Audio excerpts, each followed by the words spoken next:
That's how large video models, large language models basically work. A library of vectors of meaning and transformers that interpret context, right?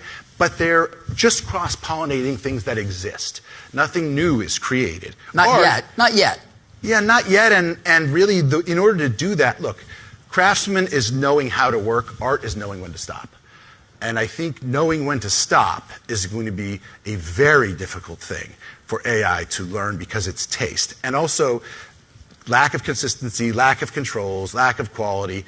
AI for this world of generative video is going to do key things more. I wouldn't like to be in the visual effects business.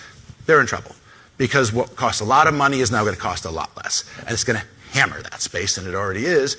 And maybe it shouldn't take 1,000 people to render something, but it's not going to replace human beings making films. It may make your background more convincing. It can change the color of your shirt. It can fix mistakes that you've made. It can make it, you might be able to get 2 seasons of House of the Dragon in a year instead of 1. And if that happens, according to macroeconomics, in cultures where there are basically oligopolies competing, what should happen is with the same demand and the same spend is they should just make more shows, which should, you should have the same spend and now you can just watch more episodes. And eventually AI will allow you to ask for your own episode of Succession, where you could say, I'll pay $30 and can you make me a 45-minute episode where like Kendall gets the company and runs off and has an affair with Stewie. And it'll do it.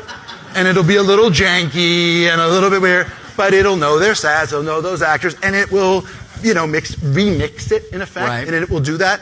That's the value, in my view, long-term of AI for consumers, which is eventually my hope for AI is that it's an additional revenue stream that can replace DVD, which took 15 to 20% out of the economy of filmmaking, which is, and there should be negotiated rights and residual rights to say, if you want to, because what do people want to make 5-minute, 30-second TikTok videos where they look like the Avengers? Well, great.